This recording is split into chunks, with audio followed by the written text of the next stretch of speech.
Hello दोस्तों, बहुत बहुत स्वागत है आपका द लर्निंग क्लासेस में।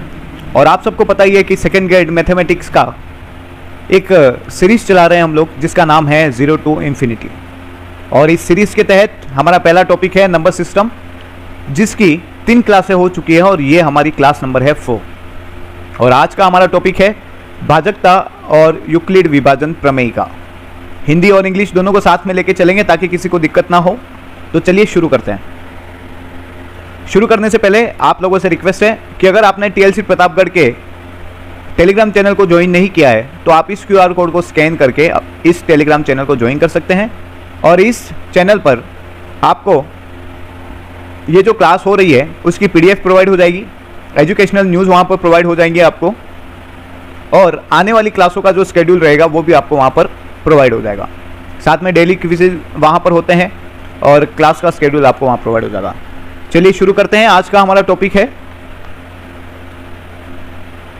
भाजकता के नियम।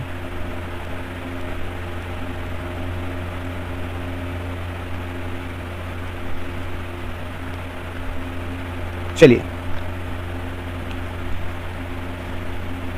सबसे पहला है 2 से भाजकता का नियम। कोई संख्या दे रखी है तो हम लोग कैसे डिफाइन करेंगे कि ये 2 से पूरी की पूरी विभाजित होती है। तो आपको पता होना चाहिए कोई भी संख्या के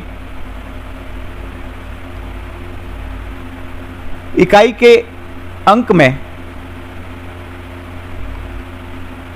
2 का पूरा भाग चला जाए। एग्जाम्पल,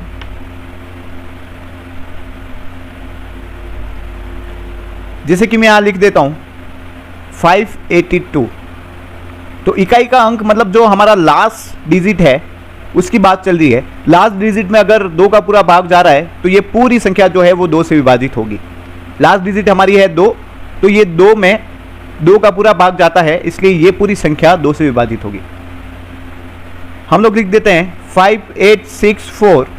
4 में ये लास्ट डिजिट देखिए कौन सा है, 4 है, और 4 में 2 का पूरा भाग जाता है, मतलब कि ये पूरी संख्या जो है वो 2 से विभाजित होती है। चलिए आगे चलते हैं। 3 से भाजकता का नियम। अगर कोई संख्या दे रखी है, संख्या के अंकों के योगफल में 3 का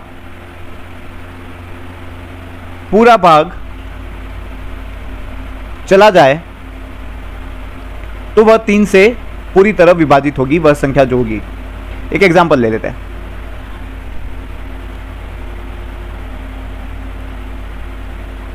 एग्जांपल, जैसे कि मैं संख्या लेता हूं 65871। तो मैं संख्या को जोड़ दूंगा, जितने भी अंक हैं उन सबको जोड़ूंगा। 6 + 5 + 8 + 7 + 1, और इसका योग होता है 27। और 27 में 3 का पूरा भाग जाता है, इसका मतलब इस पूरी संख्या में 3 का पूरा भाग जाएगा।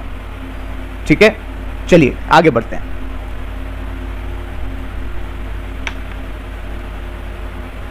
चार से भाजकता का नियम क्या कहता है? किसी संख्या के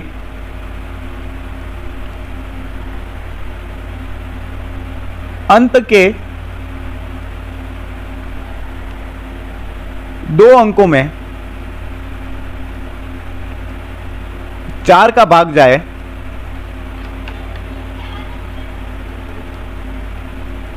तो वह संख्या 4 से विभाजित होगी। एग्जाम्पल हमारे पास है, जैसे कि मैं लिखता हूं 15496। लास्ट की 2 डिजिट मतलब 96। अगर 96 को मैं 4 से डिवाइड करूं तो ये अगर पूरा का पूरा भाग जाता है तो मैं कह सकता हूं कि ये पूरी संख्या जो है वो 4 से विभाजित होगी। ठीक है, और 96 में 4 का पूरा भाग जाता है, बिल्कुल जाता है।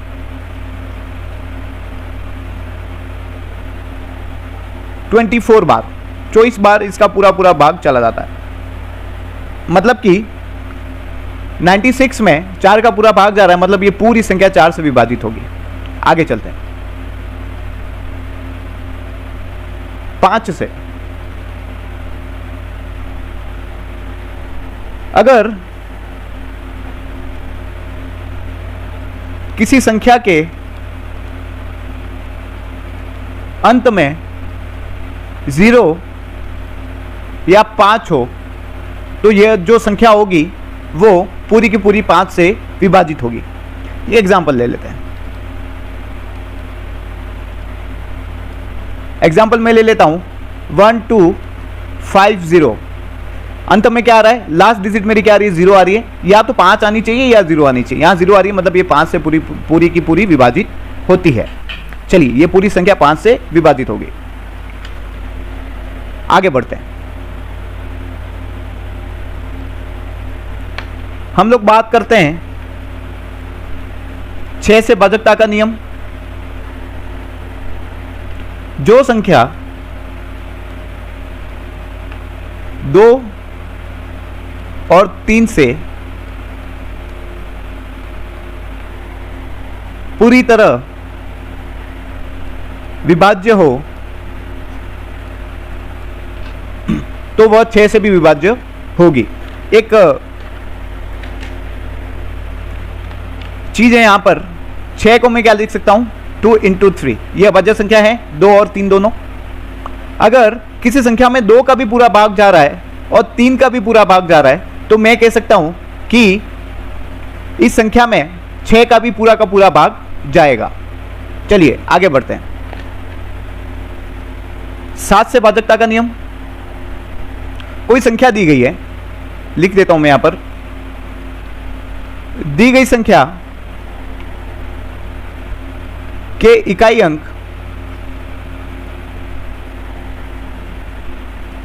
को दुगुना करके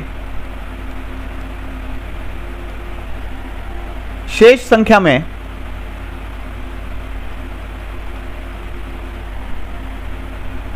घटाते जाते हैं। यदि शेष संख्या 7 से विभाज्य हो तो वह पूरी संख्या 7 से विभाजित होगी। अब आपको समझ में शायद नहीं आया होगा, मैं इसका एक एग्जांपल लेके आपको समझा देता हूं। एक संख्या लेता हूं मैं 16807, ठीक है। इकाई के अंक मतलब जो लास्ट डिजिट मेरा है उसको डबल करना है 14 और घटाना है इसमें से, शेष संख्या में से घटाना, मतलब जिसका मैं डबल कर रहा हूं ना उस संख्या को हटा के बाकी जो संख्या बची हुई है उसमें उसको घटाना है। ये बच गया। अब इस संख्या को फिर से डबल करो, 12 आएगा, इसको फिर से घटाऊं यहां में से 154। जो 154 है 7 से विभाज्य है, 7 का भाग पूरा चला जाता है। अतः 16807 जो संख्या दे रखी है 7 से विभाजित होगी। मतलब कि जब तक हमें नहीं पता चलता कि ये 7 से विभाजित है या नहीं, लास्ट जो शेष संख्या में मिलती है तब तक हम लोग घटाते रहेंगे डबल करके, जब तक हमें 7 से विभाजित अंक नहीं मिल जाता। अगर नहीं मिलता है उसका मतलब यह है कि यह पूरी संख्या 7 से विभाजित नहीं है। चलिए आगे बढ़ते हैं।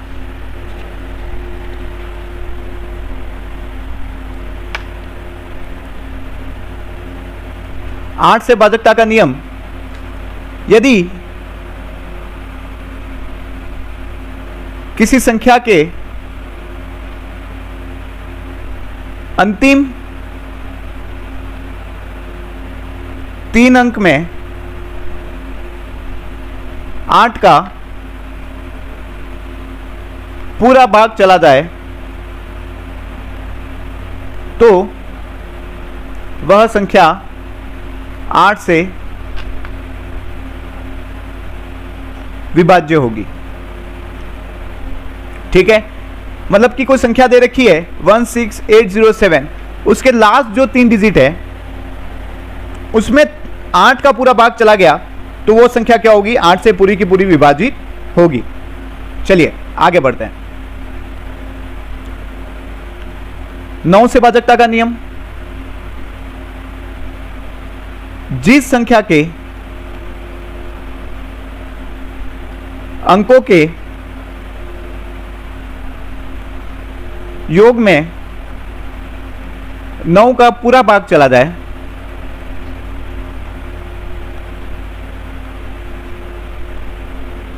वह संख्या 9 से पूरी तरह विभाजित होगी। मतलब कि 9 और 3 का विभाजन जो भाजकता का नियम है वो समान है। ठीक है, इसलिए इसका एग्जाम्पल लेने की कोई जरूरत नहीं है। आगे चलते हैं। 11 से भाजकता का नियम, ये थोड़ा सा आपको टफ लगेगा, इसको एक काम करते हैं नेक्स्ट पेज पे लेते हैं ताकि इजी वे में आपको समझ में आए। चलिए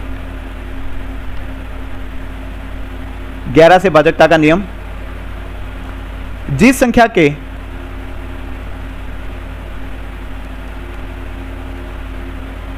समस्थानों के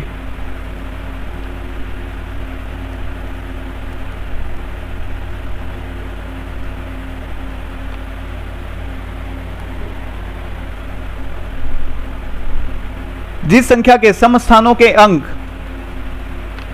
और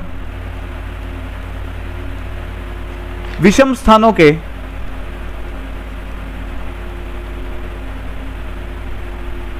अंकों का अंतर 0 हो या वह अंतर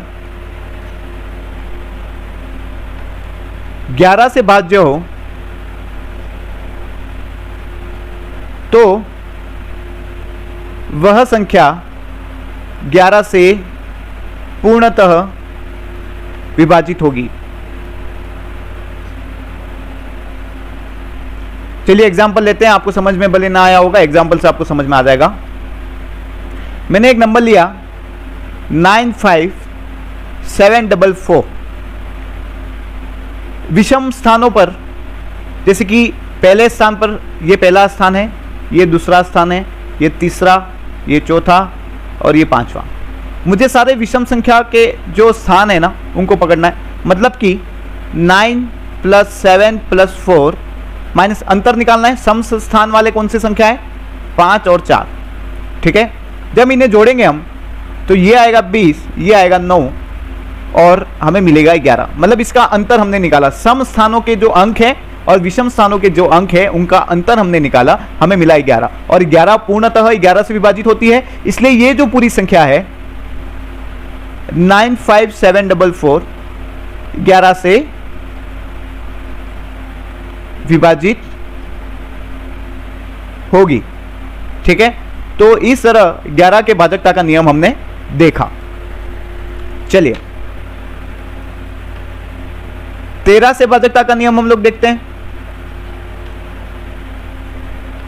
7 के भाजकता का नियम हमने क्या देखा था कि जो एक संख्या ले ली मैंने, इसके जो इकाई का अंक है उसको डबल करके मैं शेष अंक में क्या कर रहा था, घटा रहा था। लेकिन 13 में कुछ ऐसा होगा कि इकाई के अंक को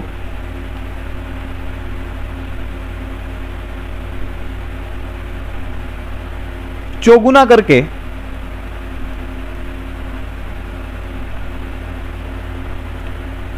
शेष संख्या में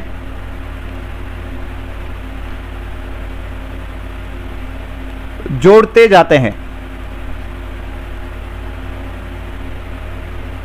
शेष संख्या 13 से विभाज्य हो तो पूरी संख्या 13 से विभाजित होगी।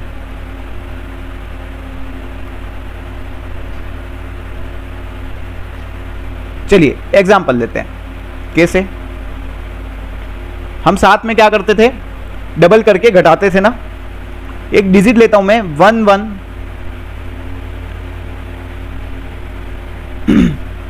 संख्या में लेता हूं 11648। चलिए अब एक काम करिए, 8 का चौगुना करिए और इसमें जोड़ दीजिए 32 को जोड़ देता हूं, चलो 6911। 6 को फिर चौगुना करता हूं और इसमें जोड़ता हूं, चलिए जोड़ दीजिए 143। इस 3 को फिर चौगुना करता हूं और इसमें जोड़ता हूं, मुझे मिलेगा 26, और 26 13 से विभाजित होगी, अतः दी गई संख्या b 13 से विभाज्य होगी। ठीक है, तो इस तरीके से हमने भाजकता के नियम को देखा और पहचाना कि किस किस तरीके से संख्याएं विभाजित होती हैं। एक नोट करके आपको यहां पर लिखना है, यदि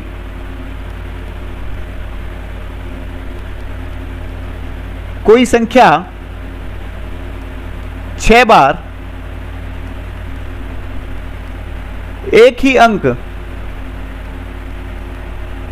की पुनरावृत्ति मतलब रिपीटेशन से बनी हो, तो वह संख्या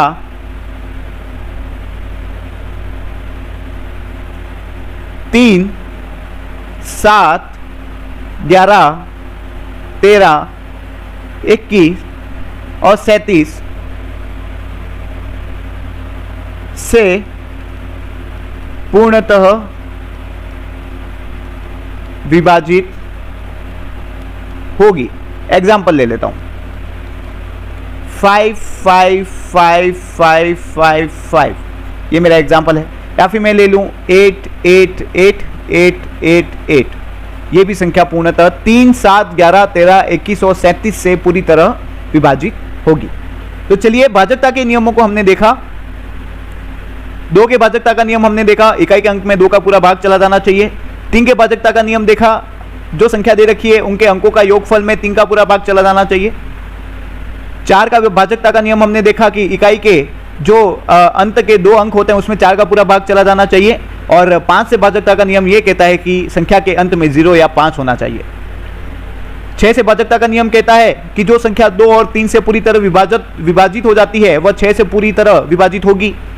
और 7 से भाजकता का नियम यह कहता है कि जो संख्या दे रखी है उसके इकाई के अंक को दुगुना करके शेष संख्या में से घटा दो, और ऐसे घटाते जाते हैं और लास्ट जो संख्या हमारी आएगी वो 7 से पूर्णतः विभाजित होगी, तो ये पूरी संख्या 7 से विभाजित होगी। आगे चलते हैं। 8 से भाजकता का नियम यह कहता है कि यदि किसी संख्या के अंतिम 3 अंक में 8 का पूरा भाग चला जाए तो वह 8 से विभाज्य होगी। और 9 से भाजकता का नियम कहता है कि संख्या के अंकों के योगफल में 9 का पूरा भाग चला जाए तो वह 9 से विभाजित होगी। आगे चलते हैं। 11 से भाजकता का नियम, सम स्थानों पे अंकों को और विषम स्थानों के अंकों को इन दोनों के अंकों का अंतर करते हैं तो वह अंतर या तो 0 होना चाहिए या फिर जो अंतर आता है वो 11 से विभाजित होना चाहिए। अगर वो विभाजित होता है तो वह पूर्णतः 11 से विभाजित होगी। आगे चलते हैं। 13 से भाजकता का नियम, अगर इकाई के अंक को चौगुना कर दूं और वो शेष संख्या में जोड़ दूं और आगे ऐसे ही जोड़ते जाऊं और लास्ट जो हमारा शेष आएगा वो 13 से विभाज्य होगा, तो 13 जो पूरी संख्या है वो 13 से विभाजित होगी। तो चलिए एक नोट हमने यहां पर लिखा कि यदि कोई संख्या 6 बार एक ही अंक की पुनरावृत्ति से बनी हो तो वह संख्या 3, 7, 11, 13, 21 और 37 से पूर्णतः विभाजित होगी। आगे चलते हैं। कुछ फॉर्मूलेज हैं, आपको पता होना चाहिए इन फॉर्मूलों के बारे में। n प्राकृत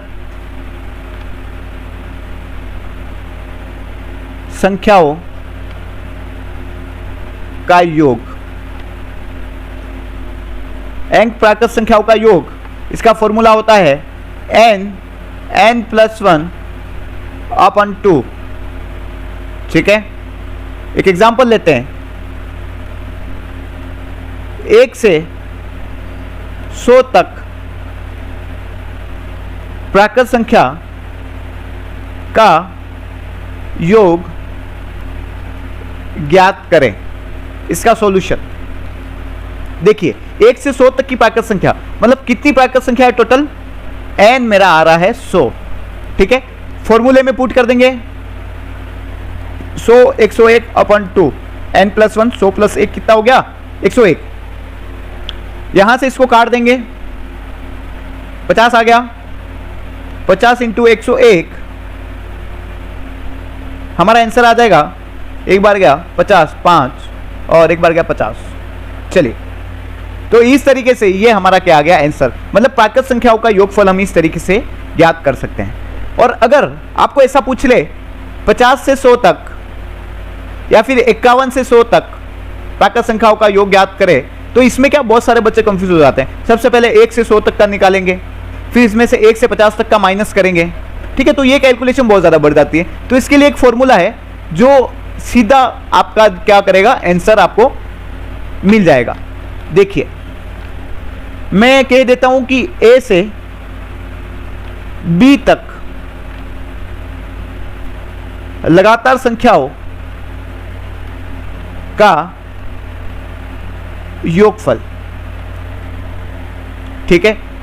तो इसका फॉर्मूला होता है जो संख्या दे रखी है उनका योगफल इनटू बड़ा कोष्टक ले लो b माइनस ए उनका अंतर प्लस 1 अपॉन 2। देखिए इसे कैसे सॉल्व करें। a प्लस बी मतलब जो संख्या दे रखी है उनका योगफल, b माइनस ए मतलब इनका अंतर प्लस 1 अपॉन 2। एक क्वेश्चन में लेता हूं 51 से 100 तक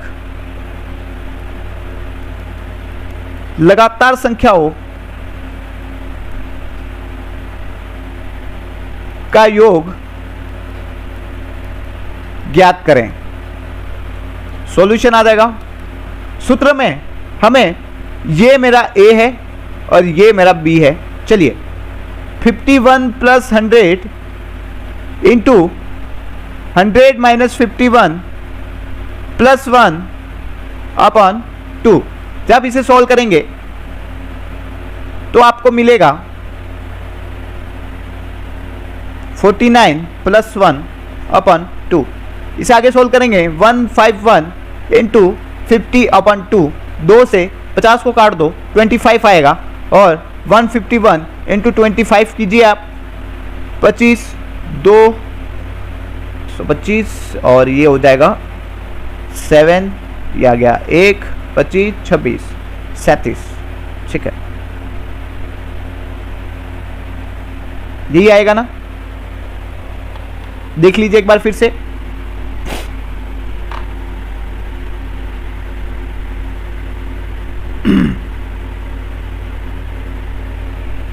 चलिए 1 मिनट दीजिए बस।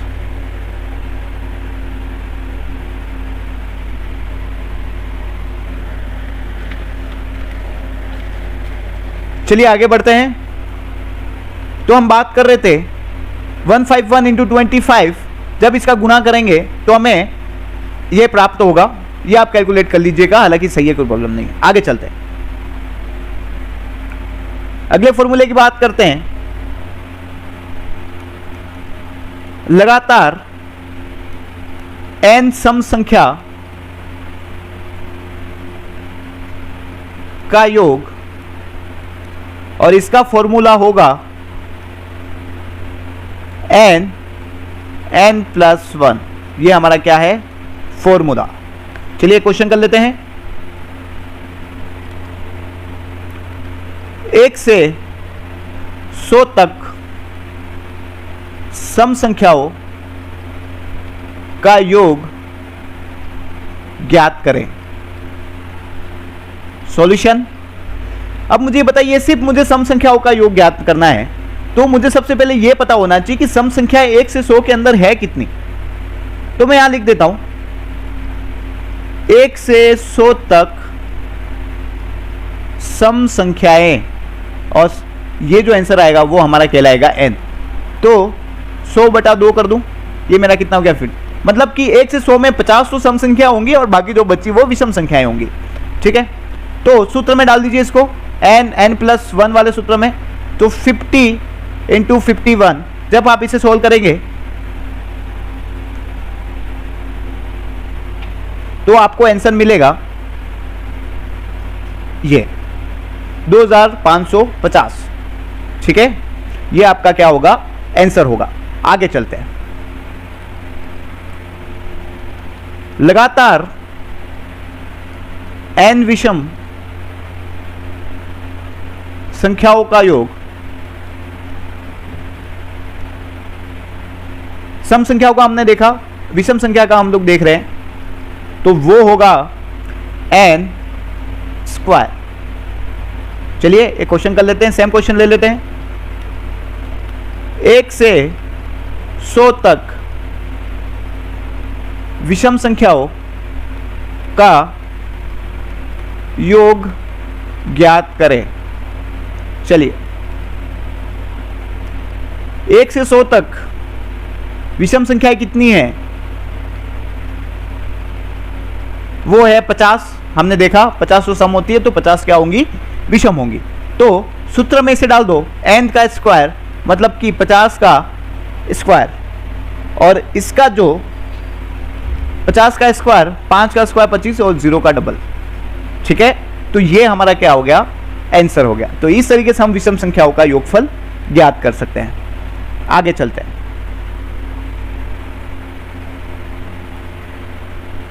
n प्राकृत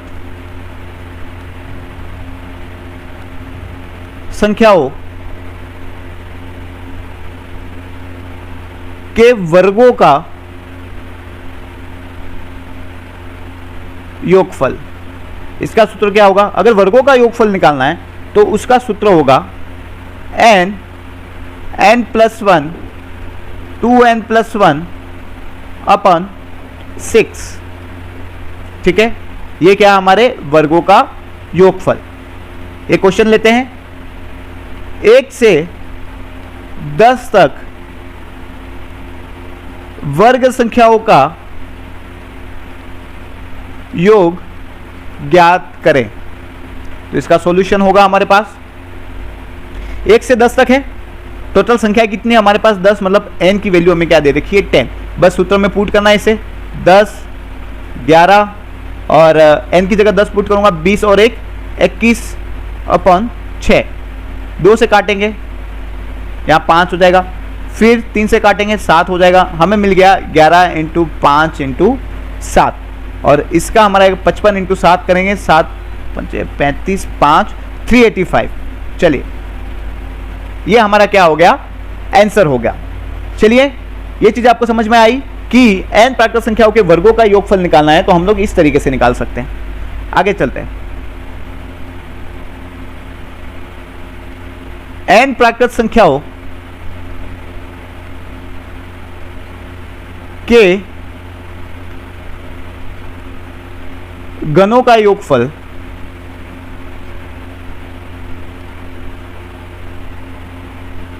इसका फॉर्मूला होता है n प्लस 1 अपन 2 का होल स्क्वायर। ये क्या है, इसका फॉर्मूला है। चलिए आगे बढ़ते हैं।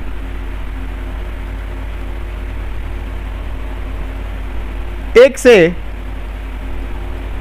12 तक गण संख्याओं का योगफल ज्ञात करें। चलिए इसका सॉल्यूशन क्या होगा, हमारे पास n की वैल्यू क्या दे रखी है, 12 दे रखी है। 1 से 12 मतलब टोटल 12 संख्याएं, 12 गण संख्याएं, उनका योगफल हमें निकालना है। बस सूत्र में पुट कर दीजिए इनको, 12 इंटू 13 अपन 2 अपन इसका होल स्क्वायर। 2 का मैं यहाँ पर काट देता हूँ 6, तो मुझे मिल जाएगा 6 इंटू 13 का होल स्क्वायर। जब मैं इसका गुणा करूंगा मुझे मिलेगा 78 का स्क्वायर, और 78 का स्क्वायर होता है 6084। ठीक है, आगे बात समझ में आपको कि किस तरीके से हमने n प्राकृत संख्याओं के गणों का योगफल ज्ञात किया। चलिए तो इस तरीके से हमने कुछ इंपॉर्टेंट सूत्र पढ़े और आपको समझ में भी आया होगा कि किस तरीके से हमने ये चीज़ करी। और इसके सिंपल क्वेश्चंस आते हैं, आप इजी वे में इसे कर सकते हैं, कोई प्रॉब्लम वाली बात नहीं आएगी। आगे चलते हैं, अगला टॉपिक लेते हैं। चलिए क्वेश्चन दे रहा हूं, साथ में आपका टॉपिक भी कवर हो जाएगा, जो आपने अधिकतर देखा होगा सेकंड ग्रेड में भी क्वेश्चन आते हैं इसके, कि अभाज्य गुणनखंड की संख्या कितनी है, गुणनखंडों की संख्या कितनी है, कुल गुणनखंडों की संख्या, गुणनखंडों का योगफल, सम गुणनखंडों की संख्या वगैरह बहुत सारी चीजें आती हैं। तो मैं यहाँ क्वेश्चन भी ले लेता हूं, साथ में आपका कवर भी हो जाएगा। 240 को हम लोग क्या लिख सकते हैं ये बताइए। सबसे पहले इसके गुणनखंड करना आपको आना चाहिए 240 के, 1 2 0, फिर चलेंगे 6 12 0, 2 30, फिर चलेंगे 15, फिर चलेंगे 3 के लिए और फिर चलेंगे 5 के लिए। आगे चलते हैं हम लोग, 2 की घात 4 इंटू 3 की घात 1 इंटू 5 की घात 1। ठीक है, तो इसको इस तरीके से हम लोग लिख सकते हैं। ठीक है, तो सबसे पहली चीज है हमें निकालनी है अभाज्य गुणनखंड की संख्या। अभाज्य गुणनखंड की संख्या कैसे निकालेंगे? मैं इसको इस तरीके से लिख सकता हूं क्या, a की घात p, b की घात q और c की घात r। मैं इस तरीके से लिख रहा हूं, ठीक है, ताकि आपका फॉर्मूला भी यहां पर हो जाएगा और इसको ये क्वेश्चन सोल्व भी हो जाएगा। तो इसका फॉर्मूला मैं लिखता हूं p plus q plus r। ठीक है, तो चलिए हमारे पास p क्या दे रखा है, 4 दे रखा है, घातों को जोड़ देना है बस, 4 प्लस 1 प्लस 1, तो मेरे पास आ गया 6 इसका आंसर। ठीक है, अगली चीज, कुल गुणनखंड की संख्या।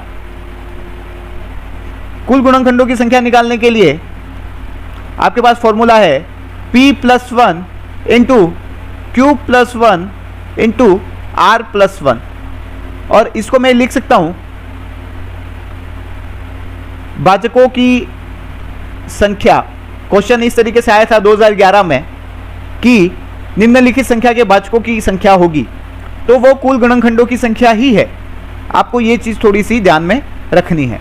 तो चलिए p हमारे पास क्या है, यहां पर जो गाते हैं उसमें एक एक करके एक जोड़ देंगे और गुणे में डाल देंगे। 4 प्लस 1, 1 प्लस 1, 1 प्लस 1, बस ये हो गया हमारा आंसर। 5 इंटू 2 इंटू 2, मतलब हमारा आंसर क्या आ जाएगा 20। ठीक है, तो ये हमारा क्या है, कुल गुणनखंडों की संख्या। आगे बढ़ते हैं, गुणनखंडों का योग।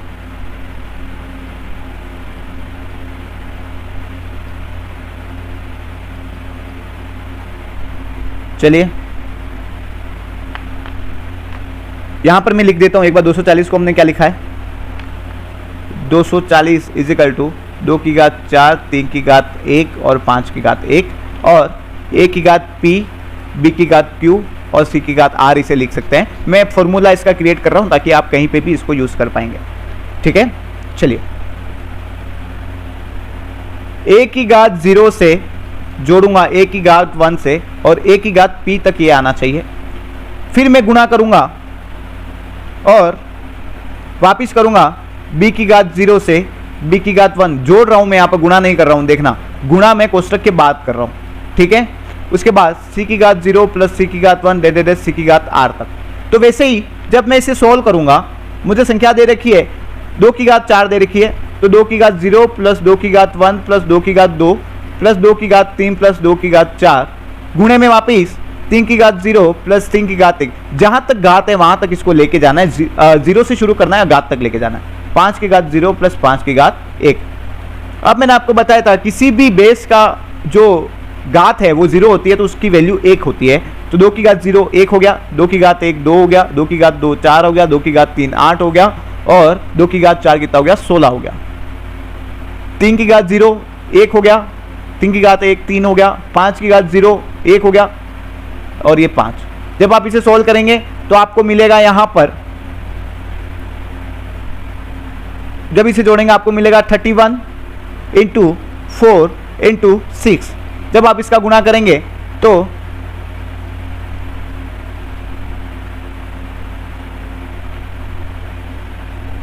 744 ये आपका क्या हो जाएगा, कुल गुणनखंडों का योग हो गया आपका।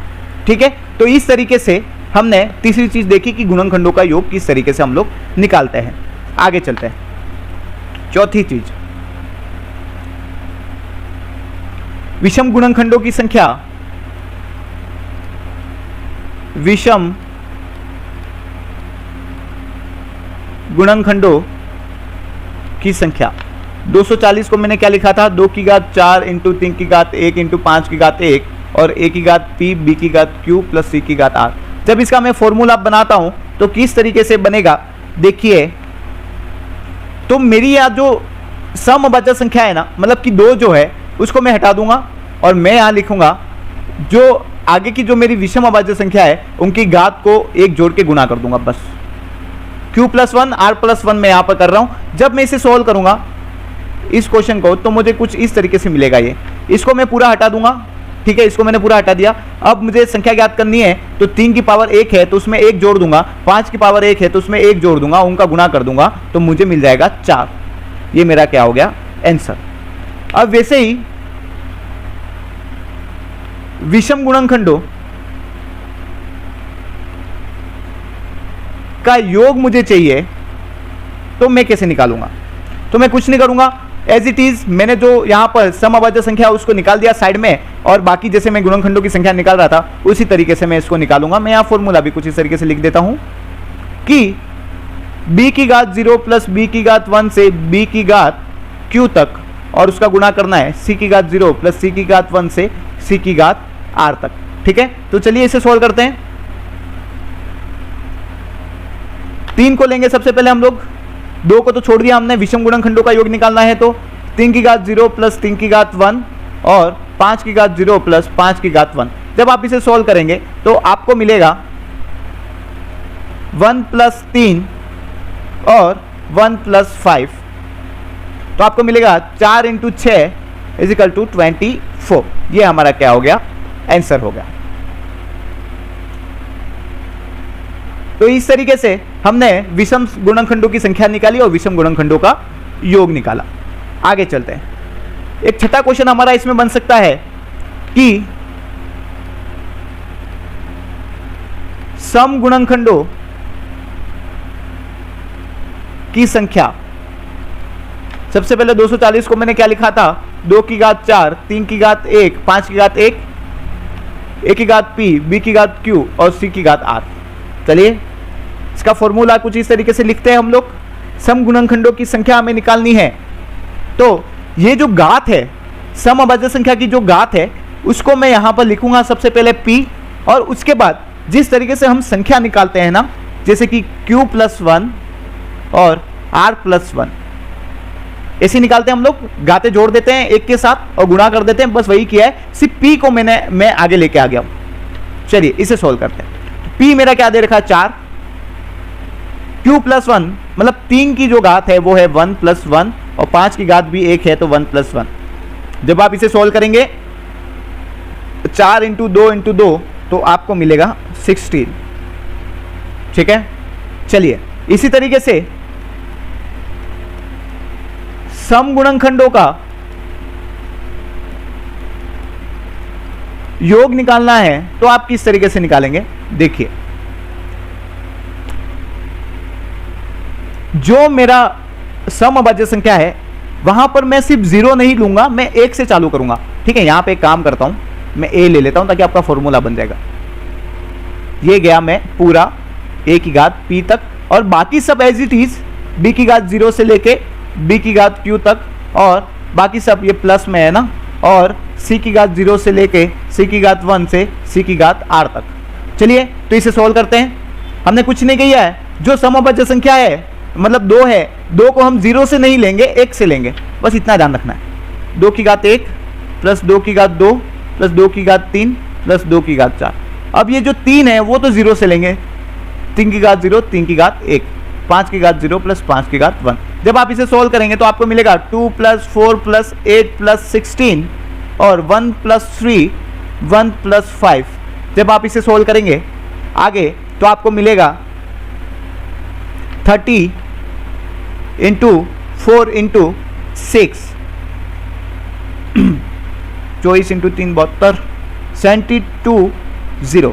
चलिए ये हमारा क्या हो गया, आंसर हो गया। तो इस तरीके से हमने क्या क्या चीजें निकाली, आप देख सकते हैं कि हमने अभाज्य गुणनखंडों की संख्या निकाली, कुल गुणनखंडों की संख्या निकाली जिसे हम भाजकों की संख्या भी कहते हैं, उसके बाद हमने गुणनखंडों का योग निकाला, उसके बाद विषम गुणनखंडों की संख्या निकाली, विषम गुणनखंडों का योग निकाला, सम गुणनखंडों की संख्या निकाली और सम गुणनखंडों का योग निकाला। चलिए इसी तरीके से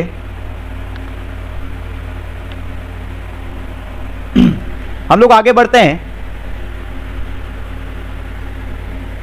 चलिए एक बार ये क्वेश्चन और सॉल्व करना है आपको, तो चलिए एक बार क्वेश्चन को और सॉल्व कर देते हैं ताकि आप इजी वे में समझ पाएंगे। चलिए एक क्वेश्चन लेते हैं हम। चलिए इस बार ले लेते हैं अपन 600। 600 को मैं कैसे लिख सकता हूं, देखिए गुणनखंड करने पड़ेंगे आपको। 2 से कटेगा 300, फिर 2 से कटेगा 150, फिर 2 से कटेगा 75, फिर 3 से कटेगा 25, फिर 5 से कटेगा 5 बार और फिर 5 कटेगा 1 बार। तो हम लोग इसे लिख सकते हैं 2 की पावर 3 इंटू 3 की पावर 1 इंटू 5 की पावर 2। चलिए तो सबसे पहला हमारा आता है अभाज्य गुणनखंड, कितने होंगे 3 प्लस 1 प्लस 2, घातों को जोड़ दो बस, ये आपके अभाज्य गुणनखंड होंगे 6। चलिए आगे बढ़ते हैं। कुल गुणनखंड या भाजकों की संख्या तो हम लोग किस तरीके से निकालेंगे, देखिए घातों में 1 जोड़ देंगे और उसका गुणा कर देंगे, 1 + 1 2 + 1। जब आप इसे 4 इंटू 2 इंटू 3 करेंगे आपका मिल जाएगा 24। ये हमारा क्या हो गया, कुल गुणनखंडों की संख्या। उसके बाद हम लोग जाते हैं गुणनखंडों का योग।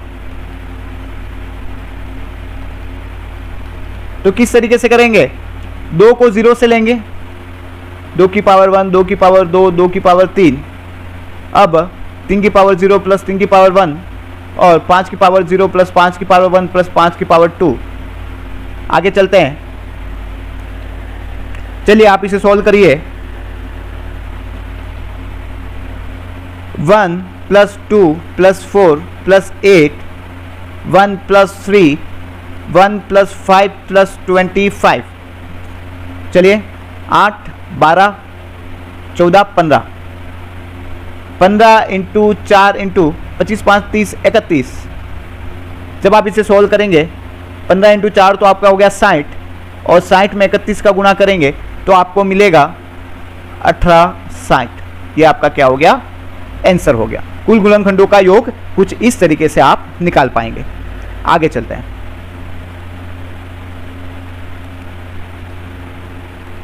विषम गुणनखंडों की संख्या। चलिए हमने सबसे पहले ये लिख लेते हैं कि 600 को हमने क्या लिखा था, 2 की पावर 3, 3 की पावर 1 और 5 की पावर 2। सही से लिख देते हैं इसको, 5 की पावर 2। चलिए विषम गुणनखंडों की संख्या किस तरीके से निकालते हैं, हम सम अभाज्य संख्या जो है 2 को हटा देंगे और बाकी जो अभाज्य संख्या है उनकी घातों में 1 जोड़ देंगे और गुणा कर देंगे। तो हमें मिल गया 2 इंटू 3 मतलब कि 6 टोटल विषम गुणन संख्याओं की संख्या होगी। ठीक है, अब हम लोग करते हैं विषम गुणनखंडों का योग। विषम गुणनखंडों का योग किस तरीके से करेंगे हम लोग, देखिए समअभाज्य संख्या को छोड़ देंगे, बाकी 3 की पावर 0 प्लस 3 की पावर 1, 5 की पावर 0 प्लस 5 की पावर 1 प्लस 5 की पावर 2। ठीक है, जब आप इसे सोल्व करेंगे 1 + 3, 1 + 5 प्लस 25, 4 इंटू 31, 124 आपका इसका क्या आ जाएगा, आंसर आ जाएगा। आगे चलते हैं। सम गुणनखंडों की संख्या,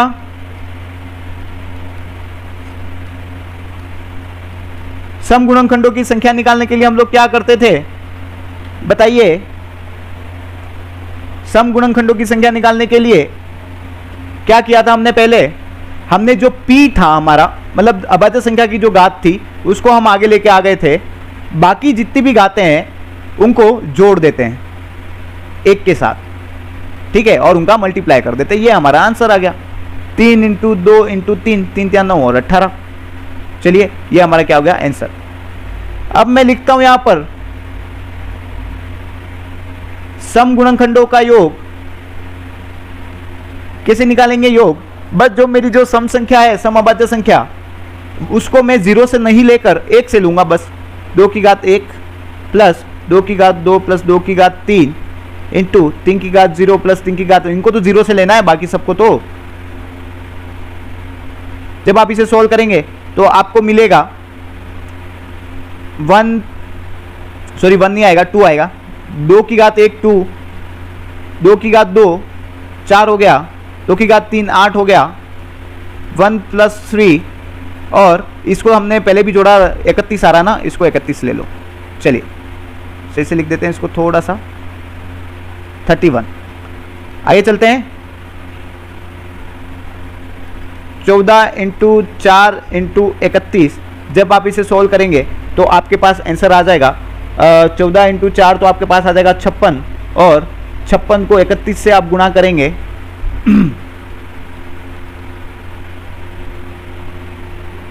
ये आ जाएगा आपका 1736। ठीक है, ये आपका क्या हो जाएगा? आंसर हो जाएगा। तो इस तरीके से हमने इन सारी चीज़ों को सॉल्व किया और हमने देखा कि ये क्वेश्चंस हमारे आगे पेपर्स में बन सकते हैं, घुमा फिरा के क्वेश्चंस आते हैं, तो आपको थोड़ा सा ध्यान में इसे रखना है। आगे चलते हैं हमारे अगले टॉपिक की तरफ और मेन टॉपिक की तरफ।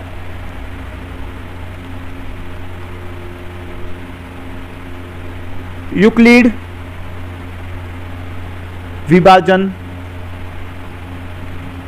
प्रमेयिका। ठीक है,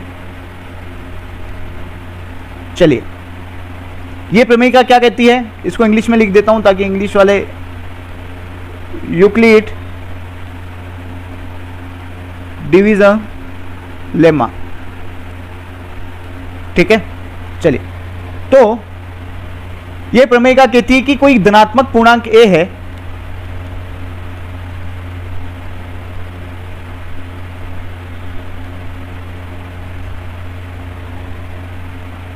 उसको किसी अन्य धनात्मक पूर्णांक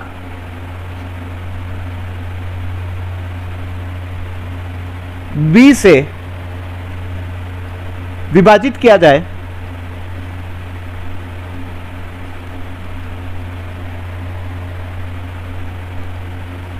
तो भागफल q और शेषफल r प्राप्त हो। तो इसे मैं कुछ इस तरीके से लिख सकता हूं,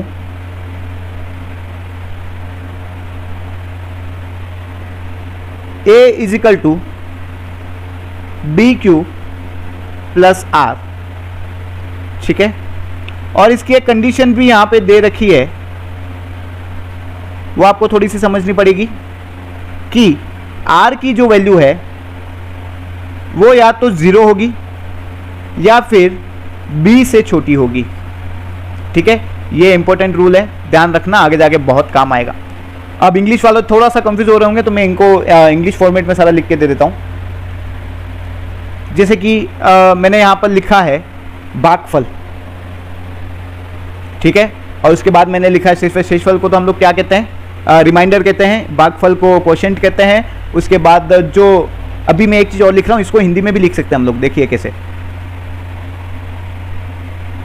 भाज्य इज इक्वल टू भाजक इंटू भागफल प्लस शेषफल। भाज्य को हम लोग कहते हैं डिवाइडेंट भाजक को हम लोग कहते हैं डिवाइजर, भागफल को क्वोशिएंट और शेषफल को रिमाइंडर। ठीक है, तो ये चीज आपको समझ में आ गई होगी। तो इस शेषफल के बारे में ये जो चीज हमने लिखी है वो क्या है, इसको थोड़ा सा अलग कर देते हैं। देखिए, चलिए अब ये क्या कहना चाह रहा है इसके बारे में चर्चा करते हैं। वो कहना चाह रहा है आपको कि जो रिमाइंडर होगा, जो शेषफल होगा, या तो 0 होगा या भाजक को हम लोग कहते हैं डिवाइजर, भाजक b से छोटा होगा। ठीक है, या तो 0 होगा या फिर भाजक जो b है हमारा b से छोटा होगा। तो इस तरीके से हमने यूक्लिड विभाजन प्रमेयिका को देखा। आपको एक दो चीजें और ध्यान में रखनी है इसमें कि प्रत्येक संख्या 1 से भाज्य होगी,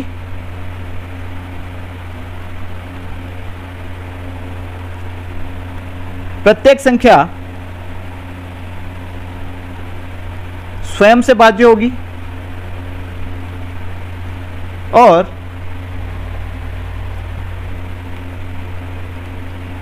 प्रत्येक संख्या के कम से कम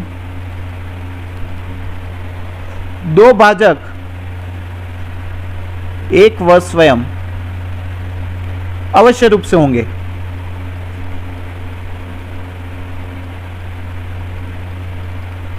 तो ये 2-3 चीजें आपको ध्यान में रखनी है। और एक चीज और, आपको ऋणात्मक शेषफल निकालना है ना, वो कैसे निकालेंगे मैं आपको बता दूं, लेकिन उसका फॉर्मूला मैं यहां लिख देता हूं। शेषफल क्या होता है, धनात्मक भी होता है, ऋणात्मक भी होता है। अगर धनात्मक आ जाता है ना तो उसको ऋणात्मक में बदलने का तरीका यह है कि जो धनात्मक शेषफल है उसमें से भाजक को माइनस कर दो। ठीक है, तो आपका क्या आ जाएगा, एक ऋणात्मक शेषफल आ जाएगा। तो इस तरीके से हमने आज बहुत सारी चीजें पढ़ी, बहुत सारी इंपॉर्टेंट चीजें पढ़ी, और इस क्लास में से एक क्वेश्चन तो जरूर ही आएगा आपके पेपर में। ठीक है, तो इस क्लास को सही से आपको पढ़ना है, बार बार रिवीजन करना है, रिवीजन नहीं छोड़ना है, क्वेश्चंस अटेम्प्ट करने की कोशिश करनी है। और जो क्वेश्चंस आपसे सॉल्व नहीं होते आप टेलीग्राम चैनल पे या फिर हमारे कमेंट सेक्शन में डाल सकते हैं, उस क्वेश्चन को सॉल्व किया जाएगा। और चलिए, हमने बहुत सारी चीजें पढ़ी है आज की क्लास में, तो ये क्लास हम लोग यहीं पर समाप्त करते हैं। कल हम लोग मिलेंगे शेषफल के नियम के साथ। जो कुछ भी बच गया है वो सारे पॉइंट्स एक साथ क्लास में आ जाएंगे ताकि कोई भी चीज़ें आपकी छूटे ना। और अगर आपने हमारी सोशल मीडिया तक अभी तक आप नहीं पहुंच पाए तो आप अगर टेलीग्राम चैनल से ज्वाइन होना चाहते हैं तो इस क्यूआर कोड को स्कैन करें, इंस्टाग्राम चैनल से ज्वाइन होना चाहते हैं तो इस क्यूआर कोड को स्कैन करें, अगर आप यूट्यूब चैनल से ज्वाइन होना चाहते हैं तो आप इस क्यूआर कोड को स्कैन करें, और फेसबुक के लिए इस क्यूआर कोड को स्कैन कीजिए। और आप लोगों से निवेदन है कि अगर आपको क्लास अच्छी लगे तो आप अपने फ्रेंड्स जोन में और जितने भी एस्पिरेंट हैं सेकेंड ग्रेड के, उनके साथ आप इस क्लास को शेयर कर सकते हैं, बिल्कुल फ्री है।